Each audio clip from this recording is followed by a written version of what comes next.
ভারতবর্ষের পূর্ব উপকূলের একটা ছোট্ট রাজ্য উড়িষ্যা।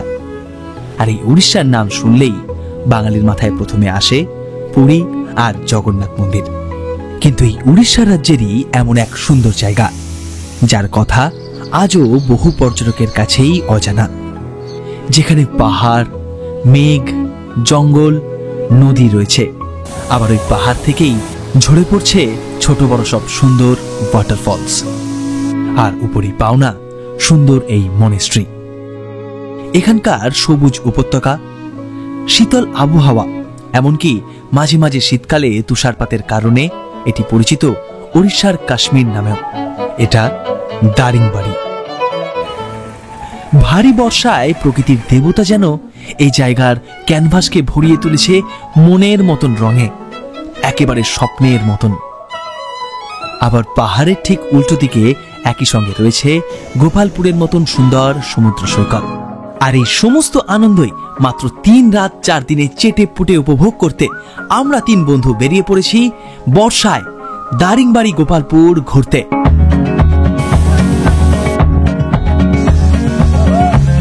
সঙ্গে গোটা পর্ব জুড়ে থাকবে 3 রাত 4 দিনের দারিংবাড়ি গোপালপুরে থাকা খাওয়া ঘোরাঘুরি খরচের সমস্ত আপডেট, যা আগামী দিনে এই জায়গায় ঘুরতে যেতে আপনাকে সাহায্য করবে 100%। তাহলে চলুন না, এই বর্ষায় আপনারাও আমাদের সাথে ঘুরে আসবেন উড়িষ্যার কাশ্মীর থেকে।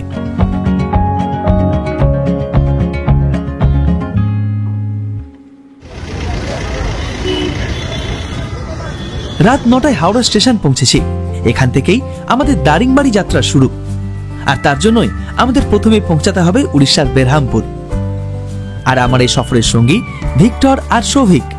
আমাদের একেবারে শেষ মুহূর্তের প্ল্যান, তাই ইচ্ছা থাকলেও রাত 10:45-এর বেঙ্গালুরু সুপারফাস্ট এক্সপ্রেসের বাতানুকূল শ্রেণীতে টিকিট না পেয়ে স্লিপার ক্লাসেই টিকিট কেটেছি।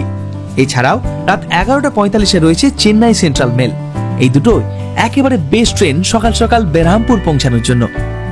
নির্দিষ্ট সময়ে ট্রেন ছেড়ে সারা রাত দুর্বার গতিতে চলে পরদিন সকালে যখন ঘুমটা ভাঙলো, দেখি আমাদের ট্রেন 12863 ছুটে চলেছে উড়িষ্যার বিখ্যাত বিশাল চিল্কা হ্রদের পাশ দিয়ে।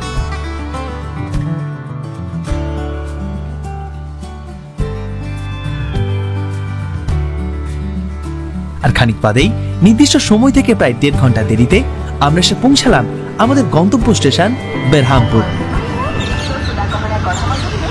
নির্দিষ্ট সময়ের কিছুটা দেরিতে এসে পৌঁছালাম উড়িষ্যার ব্রহ্মপুর স্টেশনে। জার্নি কেমন ছিল ভিক্টর? ঠিকঠাক। সৌভিক ফ্রেশ? ঘুম দারুণ হয়েছে। ভিক্টরের ঘুমটা কি আছে, এখনো ঘুমোচ্ছিল। যাই হোক, আমরা আমাদের যে গাড়ি, যেটা আগে থেকে আমরা বুক করে রেখেছিলাম গোটা ট্রিপটা, তো সেই ট্রিপের প্যাকেজ সেটা কিন্তু ব্রহ্মপুর টু ব্রহ্মপুর। আমাদের যে গাড়ি, সেই গাড়িও চলে এসছে এবং গাড়ির দাদাও সে হাজির। মর্নিং দাদা, কেমন আছেন? একটু ব্রেকফাস্ট করে হ্যাঁ একটু মন্দির যাবো। আচ্ছা, বেশ। সাইট সিন করতে করতে দারিংবাড়ি পৌঁছাবো। কতক্ষণ লাগবে? তাহলে চলুন বেরিয়ে পড়া যাক। আগামী 4টে দিন আমরা ঘুরে দেখবো উড়িষ্যার কাশ্মীর, দারিংবাড়ি সহ গোপালপুর আপনাদেরকে নিয়ে। আজকে আমাদের পার করতে হবে লম্বা এক পথ, তবে সবার আগে যেটা দরকার তা হলো পেট পুজো। তাই শহর ছেড়ে বেরোতেই সত্য ভাই সাজেশনে দাঁড়িয়ে পড়লাম রাস্তার ধারের এক মিষ্টির দোকানে। দেখলাম দোকানের সামনে পসরায় সাজানো রয়েছে হরেক রকমের লোভনীয় সব মিষ্টি। তবে আমরা নিলাম ধোসা, আর শেষ পাতে অবশ্যই ছানা পোড়া। সেই দিয়ে জমিয়ে ব্রেকফাস্ট করে বেরিয়ে পড়লাম ঘুরতে। এই পথটা ভারী সুন্দর। ওই দেখুন দূরে দেখা মিলছে পূর্বঘাট পর্বতমালা, ছোট ছোট পাহাড়গুলো। এই পথে যেতে যেতে একসময় বাম দিকে মোড় নিয়ে আমরা এখন ধরে ফেললাম জঙ্গলের পথ। এই পথে আপনার যদি ভাগ্য ভালো থাকে তাহলে দেখা মিলতে পারে এক বা একাধিক ময়ূরেরও। আর এই জঙ্গলের মাঝেই রয়েছে করঞ্জি মাতার 100 বর্ষ পুরনো এক প্রাচীন মন্দির। সেখানে দর্শন করে আবারও শুরু হলো আমাদের যাত্রা দারিংবাড়ির উদ্দেশ্যে। আর ইতিমধ্যেই দেখি সত্য ভাই আমাদের জন্য এনেছে স্থানীয় ভুট্টা। এটা হচ্ছে সুইট কর্ন, এখানকার মিষ্টি ভুট্টা। এটা কি কাঁচায় খাওয়া যাবে? বাহ,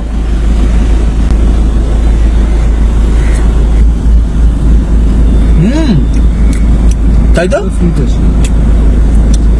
কাঁচায় দারুণ লাগছে খেতে। করঞ্জি দেবী মন্দির দেখে এরপর আমরা পৌঁছালাম খুন্তেশ্বরী দেবী মন্দির দেখতে। মন্দিরের পাশেই দেখলাম রয়েছে আরেকটি সুন্দর শিব মন্দির। গতকালই ছিল শ্রাবণ মাসের দ্বিতীয় সোমবার, আর এই মহাদেবের মন্দিরে দেখলাম রয়েছে 108 শিব মূর্তি। পাহাড়ের একটু উপরেই মন্দিরটা থাকায় এখান থেকে চারিদিকে দারুণ সুন্দর এক ভিউ পাওয়া যায়। বেশ কিছুক্ষণ সময় সেখানে কাটিয়ে আবারও আমরা রওনা দিলাম। পথেই দেখলাম বেশ কিছু মহিলা মাথায় এই বিশেষ টুপি পরে যাচ্ছেন। সত্য ভাইয়ের থেকে জানতে পারলাম স্থানীয় এই মহিলারা কৃষিকাজ কিংবা পশুপালনের সঙ্গে যুক্ত, আর তারাই এই ধরনের টুপি মাথায় ব্যবহার করেন। বিশ্বাস করুন, পুরো মনে হচ্ছে আমরা যেন রয়েছি নর্থ বেঙ্গলে, যাচ্ছি কালিম্পং বা কার্শিয়াং বা দার্জিলিং এর কোনো জায়গায়। একেবারে একই রকম রাস্তাঘাট, দারুণ জঙ্গলের মধ্যে দিয়ে পথ, আর যত এগোচ্ছি পাহাড়ি পথ দিয়ে যত উঠছি তত বাড়ছে ঠান্ডা। কি সবই ভুল বললাম? না, এদিকে দেখুন ভিক্টর আরেকজনকে দেখুন, আরেকজন ঠান্ডা হয়ে গেছে ঘুমিয়ে। তবে ভিক্টর ঘুমিয়ে পড়লেও আমি আর শফিক এই গোটা সুন্দর পাহাড়ি পথের মজা নিয়েছিলাম একেবারে চেটে পুটে। আঁকা বাঁকা পথ ধরে ধীরে ধীরে করে আমরা পাহাড়ের উপরে উঠছি। উচ্চতা বাড়ছে, তার সাথে লাফিয়ে লাফিয়ে বাড়ছে ঠান্ডাও। এই হলো দারিংবাড়ির প্রবেশদ্বার। আমরা প্রায় সমতল থেকে উঠে এসেছি অনেকটাই উপরে, আর এরই মাঝে গ্রামের পথ ধরে আমরা পৌঁছে গেলাম একটা ছোট্ট সুন্দর জলপ্রপাতে।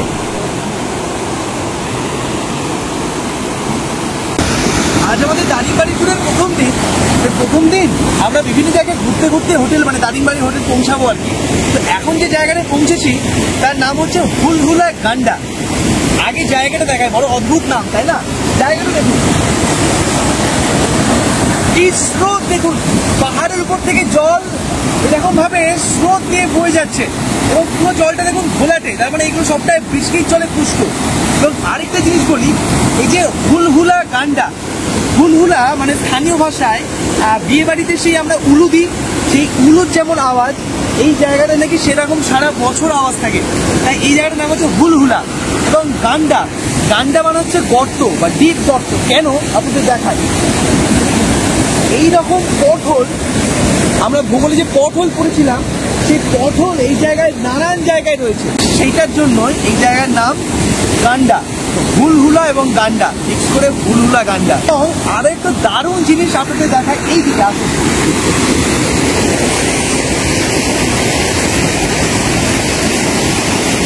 এই জায়গায় দেখুন কি রয়েছে, বলরাম, সুভদ্রা এবং জগন্নাথ দেবের ছবি রয়েছে। এবং এই যে পাথরটা, এখানকার যারা স্থানীয় তারা বিশ্বাস করেন এই যে পাথরের পায়ের ছাপ, যে ছাপটা, ওটা নাকি শ্রী রামচন্দ্রের পায়ের ছাপ, এবং সেই জন্য এখানে জগন্নাথ দেব, বলরাম এবং সুভদ্রার ছবি তারা এঁকে রেখেছেন, এবং এই পাথরকে তারা পুজোও করেন। এটা আমি না, এটা দাদা বলছে আর কি। বাট খুব সুন্দর জায়গাটা, মানে দারিংবাড়ি আমরা যত যাচ্ছি তত যেন প্রকৃতির আরো বেশি কাছে এসে পৌঁছাচ্ছি আমরা। আরো বেশ কিছুটা পাহাড়ি পথ এগোতেই শুরু হলো ঝিরঝিরে বৃষ্টি, যা সময়ের সাথে সাথে ক্রমেই বাড়তে লাগলো। বুঝলাম আমরা পৌঁছে গিয়েছি উড়িষ্যার কাশ্মীর দারিংবাড়িতে। চারিদিকে পূর্বঘাট পর্বতমালার সবুজে মোড়ানো পাহাড়, আর মাঝের ছোট্ট সুন্দর উপত্যকা দারিংবাড়ি। শহরে দেখলাম রয়েছে বেশ কয়েকটা ছোট বড় হোটেল, সুন্দর ছোট্ট একটা মার্কেট, আর বাকিটা পুরোটাই প্রকৃতির সৌন্দর্যে ভরা। তবে এখন হোটেলে চেক ইন করার আগে চলে এলাম লাঞ্চ সারতে। এই লাঞ্চও আমাদের প্যাকেজের মধ্যেই রয়েছে। আজকের মেনুতে রয়েছে চিকেন সহ আরো নানান পদ। খাবার দাবার এই রেস্তোরাঁতে খুবই ভালো। সেই খেয়ে আমরা চলে গেলাম আমাদের হোটেলে। এটাই আমাদের আগামী 2 রাতের আস্তানা। হোটেলের রিসেপশনে চেক ইনের কাজকর্ম করে পৌঁছে গেলাম রুমে। আর এই হচ্ছে আমাদের এবারের দারিংবাড়ির হোটেল, আর এই হচ্ছে আমাদের রুম। রুমটা actually triple bedroom, double bedroom, 4 bedroom, সমস্ত রকম রুমই রয়েছে, যেহেতু আমরা 3 জন। তাই রুমে দেখুন, এখানে রয়েছে সিঙ্গেল বেড, এখানে বসার জন্য রয়েছে, এদিকে রয়েছে একটা ডবল বেড, এসিও রয়েছে। বাট এসি যেরকম বাইরে ওয়েদার ঠান্ডা, আর কন্টিনিউ দারিংবাড়িতে ঢোকার পর থেকে হচ্ছে বৃষ্টি, আর মানে বেশ ভালো রকম ঠান্ডা বাইরে। আর এদিকে ওয়াশরুমটাও কিন্তু বেশ পরিষ্কার পরিচ্ছন্ন এবং সুন্দর, টিভি তো রয়েছেই। আর এটা হচ্ছে পুরো ওয়াশরুম, আয়োজন কিন্তু বেশ ভালো। তার সঙ্গে এখানে ব্যাগপত্র রাখারও আয়োজন রয়েছে, মানে আয়না রয়েছে, ড্রেসিং টেবিল রয়েছে, ব্যাগপত্র রাখা রয়েছে। আর এই যে সঙ্গে এরকম টাওয়াল আর সাবান দিয়ে গেল। বাকি বিকালটা রুমেতেই বিশ্রাম। সন্ধে হতেই বাড়ল বৃষ্টির প্রকোপ। তবে সেই বৃষ্টিকে উপেক্ষা করেই আমরা 3 বন্ধু বেরোলাম স্থানীয় বাজারটা ঘুরে দেখতে। সোজা গন্ধে গন্ধে পৌঁছে গেলাম চিকেন পকোড়ার দোকানে। দোকানে গরম গরম ভাজা হচ্ছে চিকেন পকোড়া, আর ভিড়টা দেখলে বোঝাই যাচ্ছে স্থানীয়দের কাছে কতটা জনপ্রিয় এই দোকান। মাত্র 70 টাকা নিল, হাতে চলে এলো গরম গরম শাল পাতায় মোড়ানো চিকেন পকোড়া। স্বাদ ছিল দুর্দান্ত। আর পরদিন সকালটা শুরু হয়েছিল আমাদের বেশ তাড়াতাড়ি। গতকাল সারা রাত বৃষ্টি হয়েছে, ফলে আজ চারিদিক যেন আরো বেশি ঘন সবুজ। তাড়াতাড়ি স্নান টান করে তৈরি হয়ে নিলাম, কারণ আজ সারা দিন ঘুরে দেখতে হবে এই দারিংবাড়ির নানান সুন্দর সব জায়গা।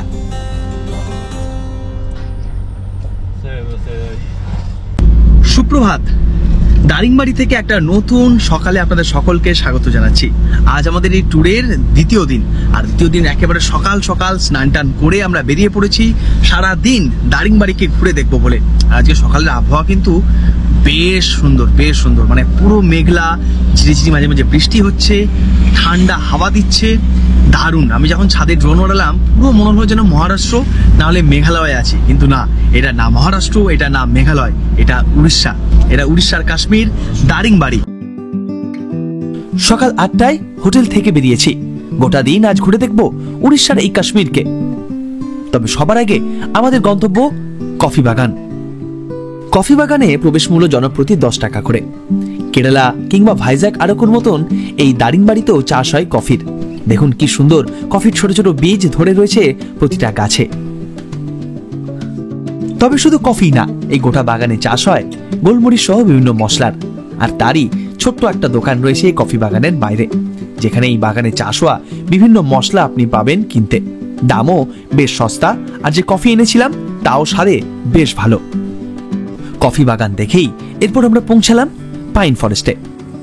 তবে এতক্ষণে পেয়ে গিয়েছে খিদে, তাই সেখান থেকে সোজা চলে এলাম জলখাবার সারতে। এই দোকানটা নাকি দারিংবাড়ির শহরে বেশ জনপ্রিয় একটা জলখাবারের দোকান। এখানে আমরা সকালে এখন জলখাবার করতে এসেছি। জলখাবারগুলো খুব সুন্দর। কালকে আমরা খেয়েছিলাম ধোসা, আজকে খাচ্ছি আমরা বড়া, সঙ্গে পুরি আর ছোলে, আর সঙ্গে নিচ্ছি ভিক্টর নিচ্ছি উপমা। আর এখানে লঙ্কার চপ, আলুর চপ এগুলো পাওয়া যাচ্ছে। দিচ্ছে কিছু জানেন, কাল সন্ধ্যা দেখেছিলাম চিকেন পকোড়া বলুন, এই ধরনের ভাজিগুলো এরা শাল পাতার মোড়কে বা শাল পাতার ঠোঙাতে দেয়। আজ সারাদিন ঘুরতে হবে অনেক জায়গা, তাই ভালো করে পেট পুড়ে পেট পুজো করা খুব দরকারি। আর খাবার দাবারগুলো ছিল অসাধারণ। তারপরেই আমরা বেরিয়ে পড়লাম দারিংবাড়ি শহরকে আরো ঘুরে দেখতে। প্রথমেই পৌঁছালাম হিল ভিউ পার্ক। এটি একটি পার্ক কাম ভিউ পয়েন্ট। 10 টাকা করে এন্ট্রি ফিস তো রয়েছেই। সুন্দর সাজানো গোছানো একটা পার্ক। এখান থেকে দারুণ সুন্দর চারিদিকে দেখা যায় দারিংবাড়ির সবুজ প্রকৃতিকে। একদিকে ঠান্ডা, উল্টো দিকে প্রকৃতির মাঝে সুন্দর সব সবুজ উপত্যকা। এই কারণেই হয়তো পর্যটকদের মুখে প্রচলিত এই জায়গা উড়িষ্যার কাশ্মীর রূপে। তবে কাশ্মীর কিনা জানি না, তবে দারিংবাড়ির সৌন্দর্য আপনাকে মুগ্ধ করবেই। ও হ্যাঁ, একটা জিনিস বলতে তো ভুলেই গিয়েছি, এত সুন্দর প্রকৃতির মাঝেও কিন্তু ট্রাফিক জ্যাম হয়, কিন্তু না সিগন্যাল বা গাড়ির জন্য নয়, এই ছাগল আর গরুর দলের জন্য। কিছু সময়ের জন্য হলেও তারা আপনার এই সুন্দর গতিকে বাধা দেবেই। আর সেই বাধাকে কাটিয়ে সবুজ প্রকৃতির মাঝ দিয়ে সুন্দর রাস্তা ধরে আমরা এখন চলেছি আমাদের পরবর্তী গন্তব্যে। এই জায়গার নাম লাভার্স পয়েন্ট। আমরা এখন পৌঁছে গেছি লাভার্স পয়েন্টে। পাহাড়ে অনেক এতদিন লাভার্স পয়েন্ট দেখেছি, বাট এই লাভার্স পয়েন্ট একেবারে আলাদা। দেখুন কি তীব্র স্রোতে জল নেমে আসছে পাহাড়ের উপর দিয়ে নিচে, এবং এই জায়গাটা কি অদ্ভুত সুন্দর লাগছে। আমরা এখন যে জায়গাটা দাঁড়িয়ে আছি একটু পাহাড় থেকে ভেতরে জলের দিকে, ওখানে দেখুন জলের কি স্রোত। যদি একবার কেউ পড়ে যায়, খুব সাবধান এই জায়গাগুলো আসলে খুব সাবধানভাবে আসবেন, বেশি দূর যাবেন না, কারণ এই জায়গাটা অনেকটা স্রোত এবং গভীর, আর খুব সুন্দর। যতই দারিংবাড়ি মানুষে বলুক না কেন শীতকাল আসা ভালো দারিংবাড়ির জন্য, কিন্তু আমি একেবারেই মানবো না, কারণ দারিংবাড়ি বর্ষায় যতটা সুন্দর, দুর্দান্ত। এইবার এই জায়গাটা দেখুন কি অসম্ভব স্রোত এই জায়গায় জলের, আর এখান দিয়ে লিটারালি পুরো ধোঁয়া হচ্ছে, এত জোরে জল নামছে না, পুরো জায়গাটা ধোঁয়াই ধোঁয়া, দুর্দান্ত।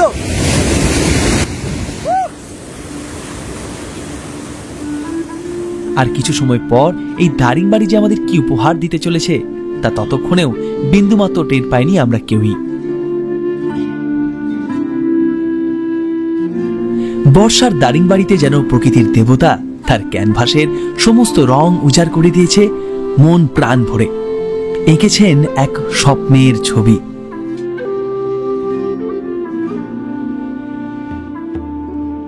আকাশে ভেসে বেড়াচ্ছে ঘন কালো মেঘ, তারই মাঝে রাস্তার দুপাশে দিগন্ত বিস্তৃত ধান জমিতে তখন বোনা হচ্ছে বর্ষার ধান।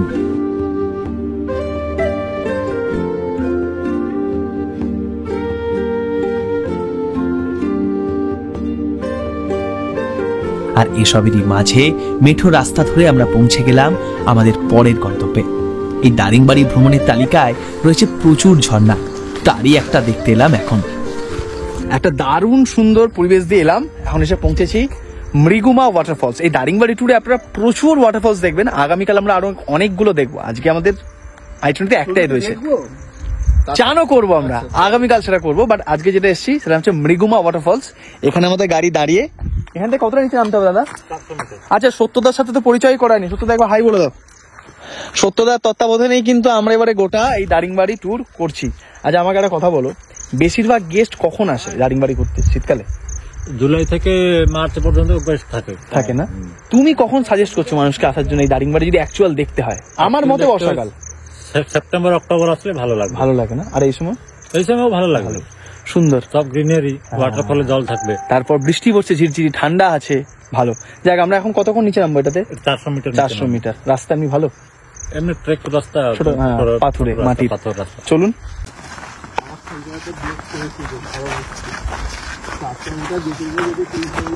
আবার মেঘালয়ের কথা মনে পড়ে যাচ্ছে, একেবারে সেই রকম ওয়াটারফলসের পথটা, সেই নিচে নামার পাথুরে একটা পাহাড়ি পথ, আর দূর থেকে আওয়াজ ভেসে আসছে ওয়াটারফলসের। এখান থেকে আর 200 মিটার।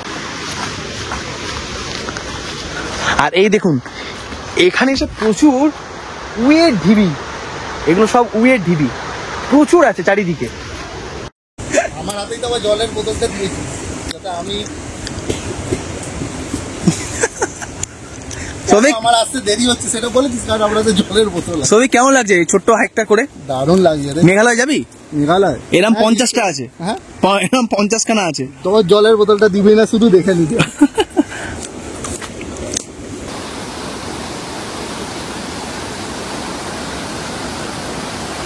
সুন্দর, একেবারে ছোট্টর উপর বেশ ভালো একটা ঝর্ণা, এবং বর্ষা যেহেতু আছে জলও বেশ খানিকটা রয়েছে, এবং আমরা ওই উপর থেকে বেশ খানিকটা পাথর চড়ে আমি, ভিক্টর আর সত্যদা এলাম উপরটাতে।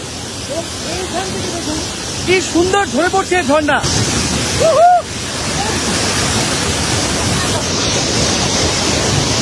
হাত হওয়ার পর সবিক গেছে, ওখানে সবাই চলে গেছে দেখে। এবার সবিক নামতে পারছে। সবিক নাম ভাই, প্লিজ সবিক প্লিজ। কি করে রাখবো না? সবিক নাম, সবিক দেখ, দিদিরা নেই বললো, দেখ সৌভিক গেছে ভেসে। প্রথমে আমি আর ভিক্টর গেছিলাম, সৌভিককে অনেক আমরা অপমান করেছি, সেই অপমানের বদলে নিতে সৌভিক পৌঁছে গেছে ওখানে।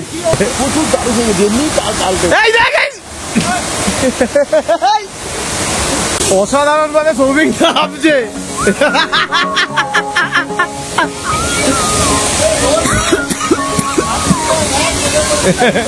জিয়া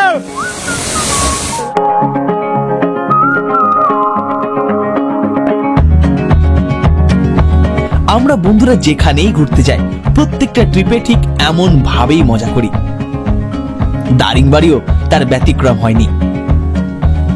বিশ্বাস করুন, এতটা এক্সপেকটেশন নিয়ে কিন্তু দারিংবাড়ি আসেনি, বাট দারিংবাড়ি গতকাল এবং আজ মন ভরিয়ে দিয়েছে। দারুণ, মানে বাড়ির কাছে উড়িষ্যা যে এত সুন্দর হতে পারে, উড়িষ্যার এই পার্টগুলো এতটাও ভাবনা ছিল না। দুর্দান্ত। উড়িষ্যা মানে কি শুধুই পুরী? উড়িষ্যা আরো অনেকটা। উড়িষ্যার এই সমস্ত পাহাড়গুলো, দারিংবাড়ি বলুন, কোরাপুট, দেওমালি, কেউনঝড়, এই পার্টগুলো অনেক অনেক অনেক বেশি সুন্দর। সঙ্গে আবার ওইদিকে রয়েছে শিমলিপালের মতন দারুণ সুন্দর ফরেস্ট। মানে উড়িষ্যায়, ওটা উড়িষ্যা যদি আপনি ঘোরেন না, অনেকটা জিনিস কিন্তু কভার করবেন, দারুণ লাগবে, দুর্দান্ত লাগবে, বিশ্বাস করুন। সঙ্গে পথে এখন শুরু হয়েছে ঝিরিঝিরি করে আবারও বৃষ্টি, আর বর্ষায় না এলে এই দৃশ্য পাওয়া খুব কঠিন এই জায়গায়, দুর্দান্ত।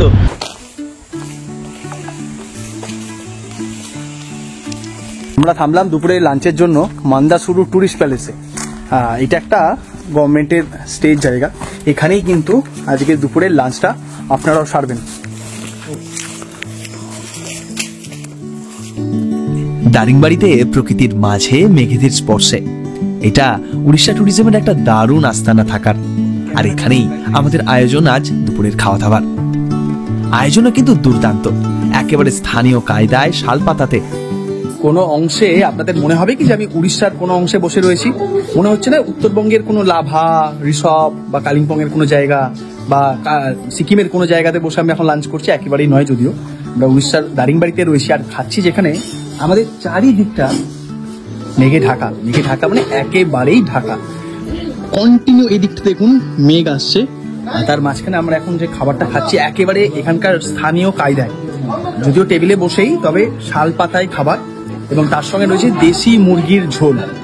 এটাই কিন্তু আপনাদের দুপুরের লাঞ্চে থাকবে দ্বিতীয় দিনের। কেমন খাওয়া দাওয়া কেমন ভিক্টর? ভিক্টর ভিক্টর খাওয়া দাওয়া কেমন?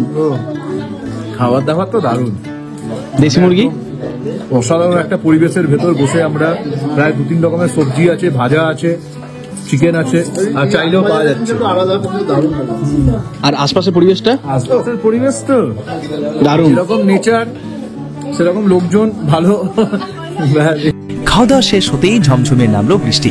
বেরোবার উপায় না দেখে অগত্যা বেশ খানিকক্ষণ সময় অনুভব করলাম বৃষ্টিকে, তারপর আবারও বেরিয়ে পড়া। পৌঁছে গেলাম সানসেট ভিউ পয়েন্টে। দেখলাম তৈরি হচ্ছে হনুমান মন্দির।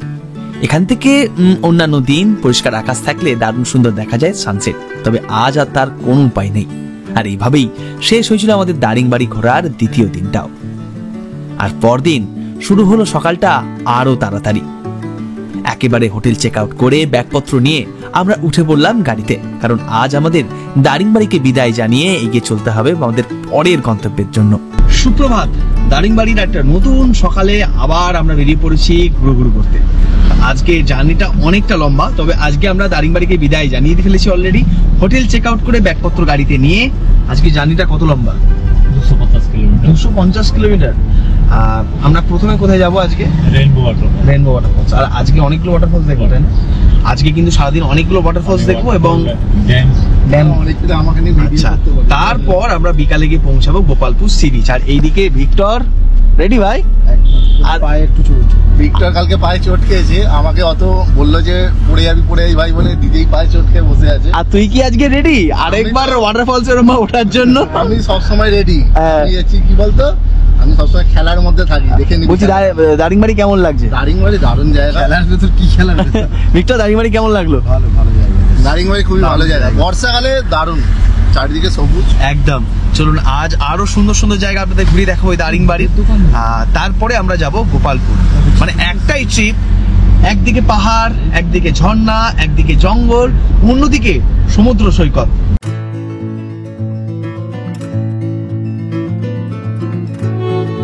আজ আমাদের ঘোরার তালিকায় রয়েছে ছোট বড় বেশ কয়েকটা ওয়াটারফলস, তারই একটা রেইনবো ওয়াটারফলস।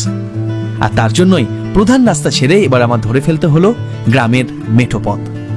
এই গ্রামের লাল মাটির পথ ধরে সবুজ প্রকৃতির মাঝে বেশ খানিকটা চললাম, তারপরে পৌঁছে গেলাম রেইনবো ওয়াটারফলসের ট্রেক পয়েন্টের শুরুতে।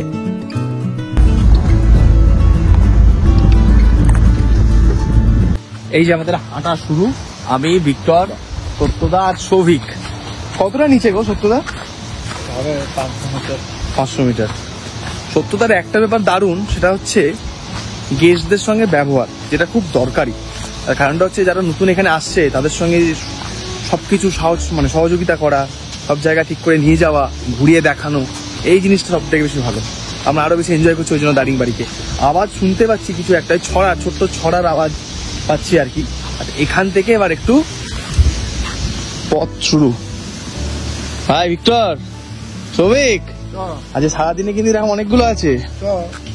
ভিক্টর তো আবার চোট পেয়ে, আজ ভিক্টর চোটে আক্রান্ত, চটিল, ওর পায়ে লেগেছে।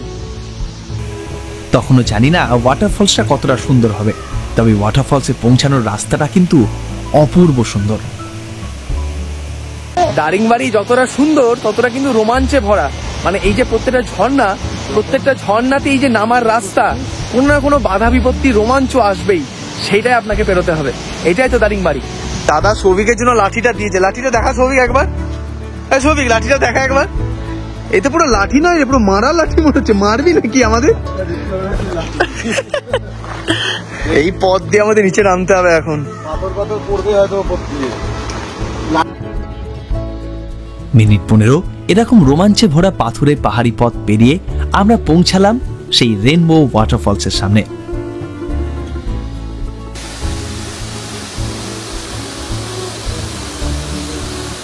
এই হচ্ছে রেনবো ফলস, সুন্দর ছোট্ট একটা ঝর্ণা। আর দাদা বলছে যখন ওই 9:30 10টা বেজে যায়, এই জায়গাটা সূর্য চলে আসলে, সূর্যের আলো যখন এখানে পড়ে, এই জায়গাটা পুরো রেনবো তৈরি হয়। তাই একটু ভিডিওটা দেখাও। দাদার কাছে একটা ভিডিও আছে, আপনাদের দেখাচ্ছি। দাদা এই দেখুন, এই জায়গাটায়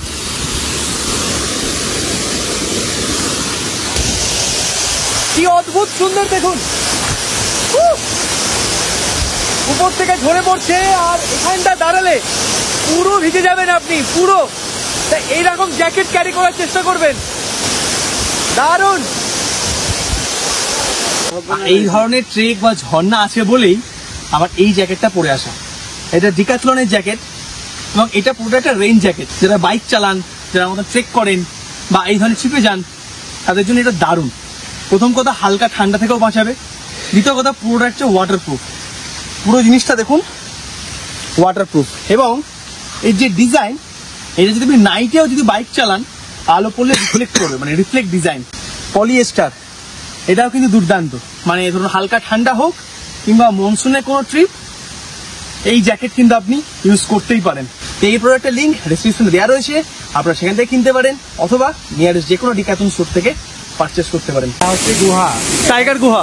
টাইগার গুহা। আগে এখানে টাইগার থাকতো।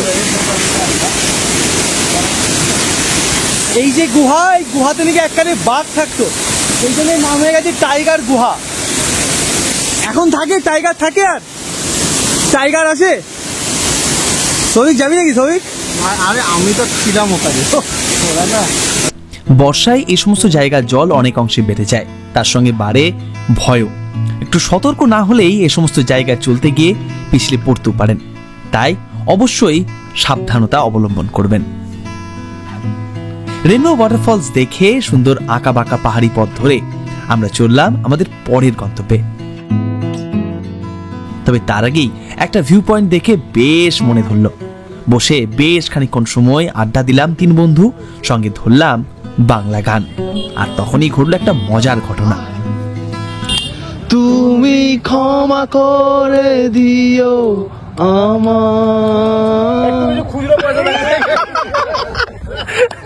আমাদের দর্শক আমরা জবাব করে ইনকাম। সৌভিকের as a singer profession first income. তুলছি ও প্রণাম করে নে। এই 2 টাকা দিয়ে তুই বিড়ি কিনে নি, একটা থ্যাংক ইউ বল কাউকে। আগেই বলেছি না আপনাদের, আমরা বন্ধুরা ঠিক এরকমই, ঘুরতে গেলে সারাক্ষণ মেতে থাকি আর যে কোনো বয়সের যে কোনো মানুষকেই সহজেই আপন করে নিতে পারি। এই দেখুন, গল্পের মাঝে তো ভুলেই গিয়েছি, আমরা এখন পৌঁছে গেছি পরের ঝর্ণা দেখতে। পরের ওয়াটারফলস নাম হচ্ছে মৃদুমন্দা, নাকি নাম এটার? মৃদুবন্দা ওয়াটারফলস।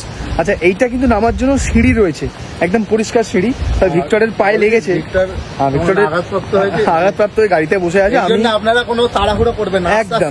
আর জুতোটা ভালো নিয়ে আসবেন, বুট পরে আসবেন না, তাহলে সমস্যা অনেক জায়গায়। তবে ওই মানে জল টল রয়েছে তো এই জন্য আর কি। তবে ক্রক্সের মতন জুতো পরে আসলে বেস্ট।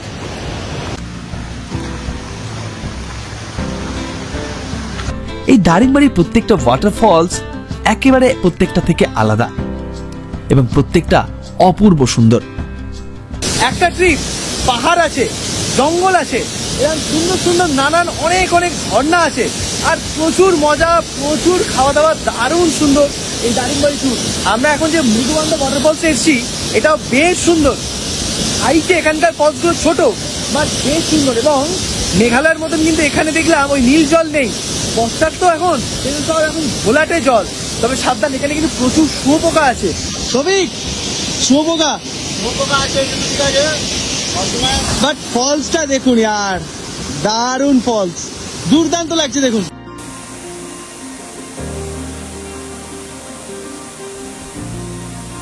দারিংবাড়িতে প্রকৃতি যতটা সুন্দর ঠিক ততটাই সুন্দর এখানকার রাস্তাগুলো। প্রত্যেকটা জায়গার সাথে কানেক্টিভিটি খুব ভালো আর রাস্তাও বেশ সুন্দর। আমরা এখন পৌঁছেছি বামন দেবী ওয়াটারফলসে। 3, 2, 1, মারাত্মক, দারুণ। এই গ্রামের পাহাড় চূড়োয় একটা ছোট্ট মন্দির রয়েছে, সেখানে অধিষ্ঠান করেন বামন দেবী। আর সেই বামন দেবীর নাম থেকেই ওয়াটারফলসের নাম হয়েছে বামন দেবী ওয়াটারফলস। দেখতে দেখতে কিন্তু আজ আমরা পাহাড় থেকে নেমে গেছি বেশ খানিকটা নিচে। আর এই দেখুন, এখন দুদিকে কেবল ভুট্টার ক্ষেত, চারিদিকে কত ভুট্টা, আর ওই দূরে দেখা যাচ্ছে পূর্বঘাট পর্বতমালার ছোট ছোট পাহাড়গুলো। তবে এখন আমরা যে ঝর্ণা দেখতে যাচ্ছি তা আগের সকল ঝর্ণার থেকে একেবারে আলাদা। আগের প্রতিটা ঝর্ণা সুন্দর হলেও আমরা কোথাওই স্নান করতে পারিনি, তবে সেই দুঃখটা মিটিয়ে ফেলবো এই খাসারা ওয়াটারফলসে। কালকে আজকে মিলিয়ে অনেকগুলো ঝর্ণা দেখলাম, তবে স্নান কোথাও করা যায়নি। করা যায় যেখানে সেখানে চলে এলাম, খাসারা ওয়াটারফলস। এই জায়গাটা পুরো ওপেন এবং অনেকটা বেশি চওড়া এবং দুর্দান্ত লাগছে, এবং প্রচুর মানুষ এখানে স্নান করেন।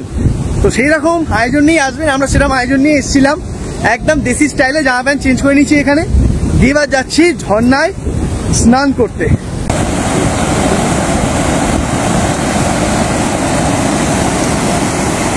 আমরা পেরিয়ে ওই দিকটায় যাচ্ছি, ওই দিক থেকে নামাটা একটু সুবিধা।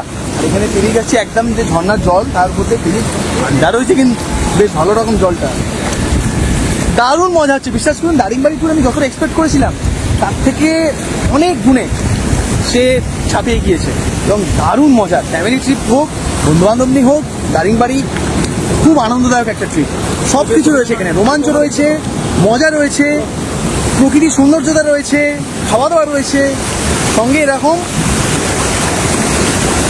স্নান করা রয়েছে ঝর্ণার জলে।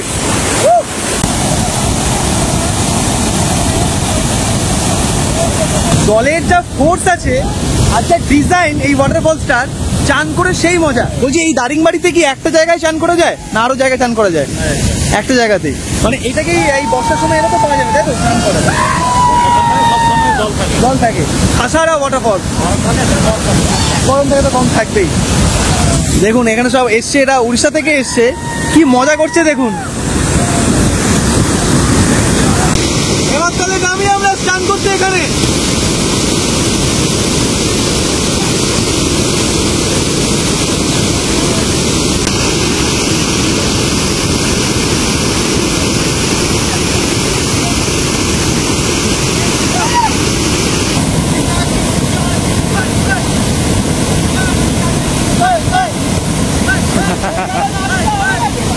দারুণ মজা করলাম, বুঝলেন, এই খাসারা ওয়াটারফলসে।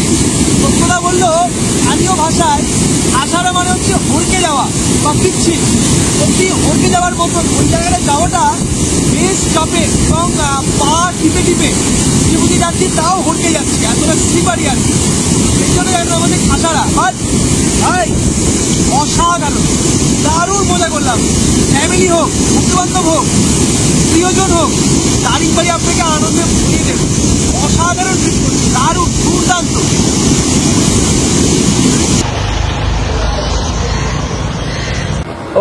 স্নান টান করে প্রচুর খিদে পেয়ে গেছে, সেই সকালবেলা জলখাবার করেছিলাম। তো এখানে যেখানে খেতে এসেছি, দারুণ একদম ফাইন ডাইনিং রেস্টুরেন্ট, এটার সঙ্গে হোটেলও রয়েছে, মানে থাকার জায়গাও রয়েছে, আর প্রচুর রকমের খাবার, চাইনিজ, মোগলাই, সমস্ত রকমের ইন্ডিয়ান খাবার, এগুলো কিন্তু আপনারা পাবেন। তো আমরা অর্ডার দিলাম হচ্ছে চিকেন বিরিয়ানি। উড়িষ্যার বিরিয়ানি বা কেন বাদ দেবো বলুন, ম্যাক্সিমাম অনেকগুলো স্টেটেরই বিরিয়ানি আমি ট্রাই করেছি, উড়িষ্যাতে বিরিয়ানি ট্রাই করি। সঙ্গে দিলাম হচ্ছে চিকেন কড়াই, দেখি কেমন খেতে লাগে। বিরিয়ানি এসে হাজির, এই হচ্ছে বিরিয়ানি। বিরিয়ানিতে প্রত্যেকের বিরিয়ানিতে একটা করে লেগ পিস আছে, সঙ্গে আমরা নিয়েছি চিকেন কড়াই, এখানে রয়েছে মির্চ কা সালান, আর সঙ্গে রয়েছে রায়তা। ভাই সাউথ স্টাইলে না, ভালো সাউথে এরম দেয়, বিরিয়ানিটা খেতে যথেষ্ট ভালো। বিয়েটা কেমন? ভালো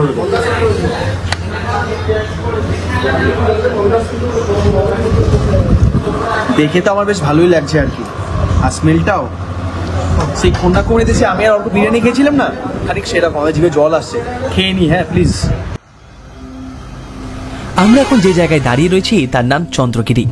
জানেন কি, তিব্বতের লাসা থেকে প্রায় কয়েক হাজার কিলোমিটার দক্ষিণে এই পূর্ব ভারতের উড়িষ্যার চন্দ্রগিরিতে রয়েছে এমন এক মনেস্ট্রি যেখানে বাস করেন প্রায় 3000 তিব্বতীয় মঙ্ক।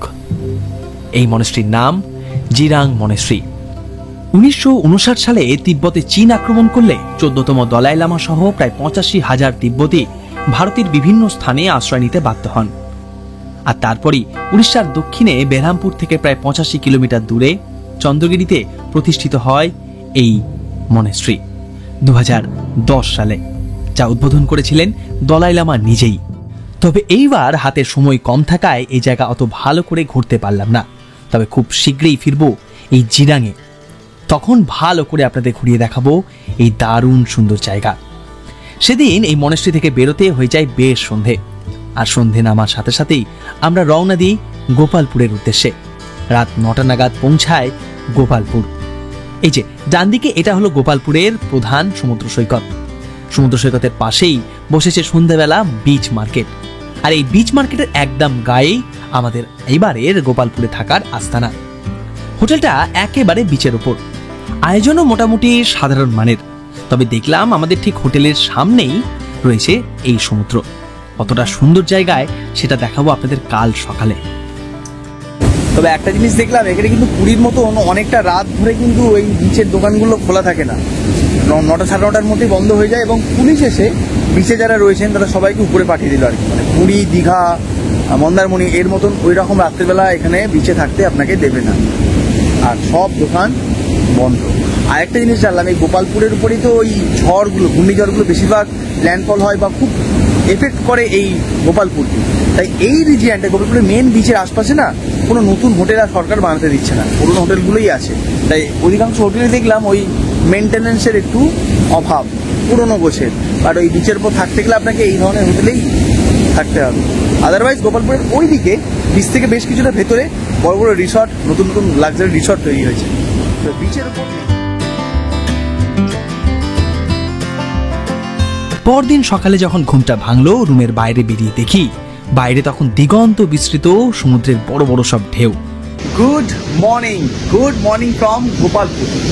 কাল রাতে সুন্দর একটা ঘুম হলো, আর আজকে সকালে এখন ঠিক বেলা 9টা বাজে। কারণ গতকাল একটু তাড়াতাড়ি উঠেছিলাম, সারাদিন জার্নি হয়েছে, আজকে একটু বেশিক্ষণ ঘুমালাম। আজকেই আমাদের এই গোপালপুর দারিংবাড়ি ট্রিপের শেষ দিন, আজকে সন্ধ্যায় আমাদের ট্রেন। তবে সকালটা কিন্তু বেশ সুন্দর, আবহাওয়াটা মেঘলা, তাই সানরাইজ হয়নি। বাট যখনই আপনি রুম থেকে বেরোবেন না, বেরিয়েই সামনে হচ্ছে সমুদ্র, একদম বিচের ওপরেই হোটেল।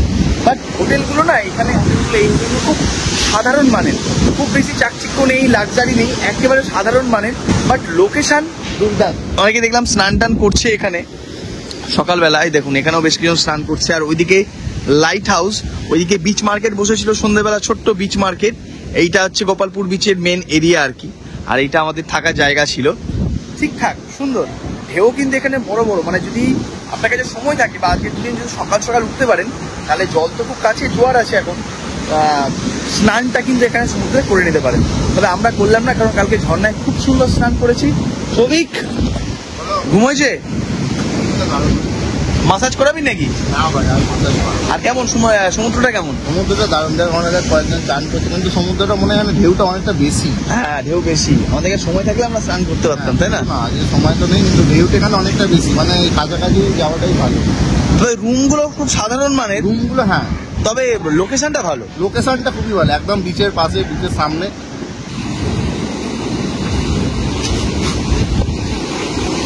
লাস্ট কয়েকটা ট্রিপে আপনারা প্রচুর জন আমাকে কোয়ারি করেছেন আমার এই ব্যাগটাকে নিয়ে। মানে আমার থেকে বেশি চর্চা ছিল এই ব্যাগটা, এই ব্যাগটা কোথা থেকে কেনা, কত দাম। এই ব্যাগটা আমার ডিক্যাথলনের ব্যাগ। এই ব্যাগটা দেখতে যতটা সুন্দর, এই কালারটা যতটা ভালো, এই ব্যাগটার কার্যকারিতা ঠিক ততটাই ভালো। আপনি ট্রেক করেন বা হাইক করেন বা প্রচুর ট্রাভেল করেন, তাদের জন্য এই ব্যাগটা। তার কারণ সবার প্রথমে হচ্ছে এই ডিজাইন, এই যে এর যে তারের যে বেল্ট, তার যে কোয়ালিটি, এবং এই যে স্ট্রিং, এইটা পুরোটা ভার নিয়ে নেয়, মানে ব্যাগটা আপনার যত মানে ভারী হোক পিঠে নিলে সেই ভারীটা আপনার লাগবে না। তার কারণটা আপনি পাবেন এই জায়গাতে। দুর্দান্ত ডিজাইন, এটা ডিক্যাথলনের যে কোনো রুকস্যাকে আপনি পাবেন। তাছাড়া এর ক্যাপাসিটি হচ্ছে 25 লিটার। এই যে চেনটা, এখানে আমার সমস্ত গ্যাজেট, সমস্ত নেসেসারি জিনিসপত্র আমার স্টোর থাকে এখানে। শুধু তাই না, আপনি এখানে ল্যাপটপও ক্যারি করতে পারেন। এমনকি এখানে এদিকে আয় একবার, এখানে আমরা বিভিন্ন ছোটখাটো জিনিসও আমি যেগুলো আমার খুব দরকারি সেটা আমরা এই চেনে রাখি। এছাড়া ল্যাপটপ পাউচ তো রয়েছে, এছাড়া এমনি বিভিন্ন জিনিস তো থাকছেই। তার সঙ্গে এখানেও একটা ছোট্ট পাউচ রয়েছে যেখানে আমার বিভিন্ন দরকারি ছুরি, কাঁচি, ডায়েরি, ভিক্স এগুলো আমার থাকে। আর এমনকি আরও একটা এখানে পাউচ রয়েছে যেখানে আমার ধরুন বিভিন্ন জিনিসপত্র রাখতে পারি। দুটো কোমরে বেল্ট রয়েছে, যেটা আবার এখানে যে বেল্ট রয়েছে যেটা আপনার চেস্টে বা কোমরে বাঁধতে পারি, তার জন্য কিন্তু ব্যাগটা একটা লোড নিয়ে নিতে পারি। আর ভালো লাগলে নিচে ডিসক্রিপশন বক্সে দেওয়া লিঙ্ক থেকে অবশ্যই কিনতে পারেন এই দারুণ সুন্দর ব্যাকপ্যাকটা। তবে এইবার পালা আমাদের গোপালপুরকে বিদায় জানানোর। ব্যাগপত্র গুছিয়ে সোজা উঠে পড়লাম গাড়িতে। ব্রেকফাস্ট সেরে বেরিয়ে পড়লাম গোপালপুরের আশেপাশের দারুণ সুন্দর সব জায়গাগুলো ঘুরে দেখতে। আর সোজা প্রথমে চলে এলাম তারাতারিণী মায়ের মন্দিরে। এটি একটি শক্তিপীঠ, আর এই মন্দিরে পৌঁছানোর উপায়টাও বেশ ভালো, রোপওয়ে। মানে ভাবুন, এই ট্রিপে যেটার বাকি ছিল সেই রোপওয়েটাও যোগ হয়ে গেল এই মন্দিরে। আমরা চেপে পড়েছি এখন রোপওয়েতে, যাচ্ছি মোটামুটি নিচ থেকে উপরে দেবে, সময় লাগে 5 মিনিট।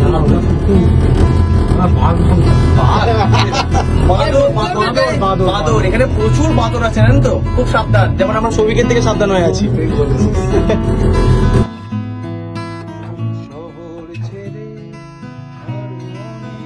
রোপওয়েতে নিচ থেকে উপরে পৌঁছাতে সময় লাগলো ওই মিনিট 4-5 মতন। এটি একটি শক্তিপীঠ, এখানে সতীর স্তন পড়েছিল। মন্দিরটি 4টি আদি শক্তিপীঠের মধ্যে একটি। অন্যগুলি হলো কামাখ্যা মন্দির, যেখানে যৌনাঙ্গ পড়েছিল, বিমলা মন্দির যেখানে পা পড়েছিল, এবং কালীঘাট কালী মন্দির যেখানে সতীর ডান পায়ের আঙুল পড়েছিল। গর্ভগৃহের ভেতরের প্রধান মূর্তিগুলি হলো সোনা ও রূপার অলঙ্কারে সজ্জিত দুটি পাথরের নারী মুখ। আর গর্ভগৃহের মধ্যে বুদ্ধদেবের একটি ছোট মূর্তিও রয়েছে।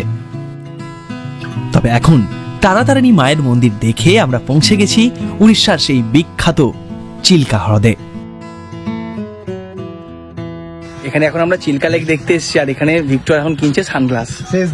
শেষ দিনে আজকে রাতের ট্রেন। কেন কিনছে? কারণ আমি ওকে সানগ্লাস আমার দিইনি, তাই। দেখুন কোন সানগ্লাসটা নিচ্ছে, দেখুন, দেখি একটু মুখটা। ব্র্যান্ডেড তো ব্র্যান্ডেড কোম্পানি সব। রেবানের এটা ফ্র্যাঞ্চাইজি নিয়েছে দাদা। আরে দাদা, এইটা যা নিয়েছি ये वाला लिखा ही हुआ है 80, 100 ले लीजिए आप, और दूसरा कुछ मत बोलिए। और मेरा भैया है बहुत दूर से आया। আমরা হয়তো অনেকেই জানি না, এই চিল্কা হ্রদ এশিয়ার ভারতীয় উপমহাদেশের পূর্ব উপকূল বরাবর বিস্তৃত মোহনা প্রকৃতির বৃহত্তম লোনা জলের হ্রদ এবং বিশ্বের দ্বিতীয় বৃহত্তম উপকূলীয় হ্রদ, যা 1100 বর্গ কিলোমিটারেরও বেশি এলাকা জুড়ে বিস্তৃত।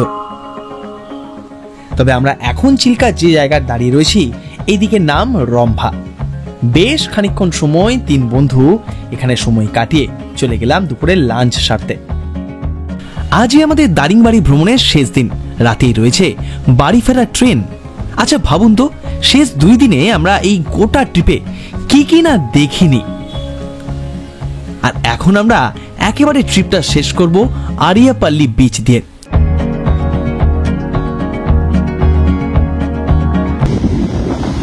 জায়গাটা দেখছেন, এই বিচটার নাম হচ্ছে আরিয়াপাল্লি বিচ। অসম্ভব সুন্দর। একটু আগে আমরা ওদিকে বোট দেখে এলাম, এবার এই যে আমরা বিচটা দেখছি, আমার এখানে যে মনে হচ্ছে আমি যেন দাঁড়িয়ে রয়েছি কন্যাকুমারিকাতে। কিন্তু স্নানও করতে পারেন। ওইদিকে বিচটা দেখলাম পুরো বালিয়ারি বিচ, এর পাশে রয়েছে বোট, আবার এদিকেও সুন্দর একটা ছোট বিচ রয়েছে। এখানে শুধুমাত্র লোকাল মানুষরাই কিন্তু আসছেন, আমি যা দেখলাম। খরচটা খুব বেশি নেই। সত্যতা বললে এই জায়গাটা না গেলে ট্রিপটা সেই পয়েন্টে গিয়ে শেষ করতে পারবো না, যে পয়েন্টে আমরা দারিংবাড়ি ট্যুরটা শুরু করেছিলাম। লাস্ট 3-4 দিনে আমরা দারিংবাড়ির ট্যুরে কি না দেখিনি। পাহাড়, জঙ্গল, ঝর্ণা, বৃষ্টি, মনেস্ট্রি, মন্দির, সমুদ্র, ঢেউ, নদী, লেক, সমস্ত কিছু সব দেখেছি, সব। এবং সমস্ত কিছু আপনাদের দেখানোর চেষ্টা করেছি। এবং আমার এত এই যে কটা জায়গা আমি ঘুরেছি ধরুন এত বছরে, Daringbadi one of the best destination. West বেঙ্গলের কলকাতার আশপাশে যদি উইকেন্ডে ছুটি কাটাতে চান বা বর্ষায় স্পেশালি কোথায় যাবেন ভাবছেন, Daringbadi is the one of the best option for you. যদি মহারাষ্ট্র মেঘালয় না যেতে পারেন, উড়িষ্যায় আসুন। বাড়ির কাছে উড়িষ্যায় এত সুন্দর সব জায়গা রয়েছে না, দারুণ লাগবে, দারুণ। আরেকটা জিনিস যেটা ভুলে গেছিলাম, কি ওটা? রোপওয়ে, যেটা আজকে আমরা চেপেছি। সব রয়েছে, ভাবুন, মানে নর্থ বেঙ্গলের দার্জিলিং, গ্যাংটক যাবেন, মেঘালয় যাবেন, মহারাষ্ট্র যাবেন, কোথাও যেতে হবে না, কম খরচে দারিংবাড়ি গোপালপুর ট্রিপ করুন। ঠিক তো? তোমার নাম্বারটা একবার বলুন। আমার নাম্বার হচ্ছে 8596065789। এটা হচ্ছে জিও নাম্বার। বিএসএনএল নাম্বার হচ্ছে 8480847658। এটা হচ্ছে বিএসএনএল নাম্বার, যোগাযোগ করতে পারেন। খুব দারুণ, মানে আমাদের কাছে পুরো দাদার বা বন্ধুর মতন আমরা লাস্ট 3-4 দিন ঘুরেছি আর কি। ব্যবহার খুব ভালো, যেটা সব থেকে বেশি দরকারি। তারপর তো প্রাকৃতিক সৌন্দর্য তো আছেই। চলুন ট্রিপ এখানেই শেষ করি, যাওয়া যাক স্টেশনে। ব্যাস, আমাদের এবারের বর্ষায় উড়িষ্যা ভ্রমণের গল্প এখানেই শেষ। সেদিন সন্ধ্যায় গাড়ি করে আমরা পৌঁছে যাই সময়ের বেশ খানিকক্ষণ আগে বেরহামপুর স্টেশনে। আর সেদিন রাতে বেরহামপুর থেকে হাওড়া আসার ট্রেনে চেপে পরদিন সকাল সকাল পৌঁছে যাই বাড়ি। আশা করি আমাদের এই দারিংবাড়ি গোপালপুর ভ্রমণের গল্প আপনাদের মন ছুঁয়ে নিয়েছে। আর যদি ভালো লাগে তাহলে অবশ্যই ভিডিওটাকে একটা লাইক করে চ্যানেলে সাবস্ক্রাইব করে কমেন্ট করতে ভুলবেন না। আর তাহলে এভাবেই দৌড়তে থাক আমাদের গল্পের ঝুলি।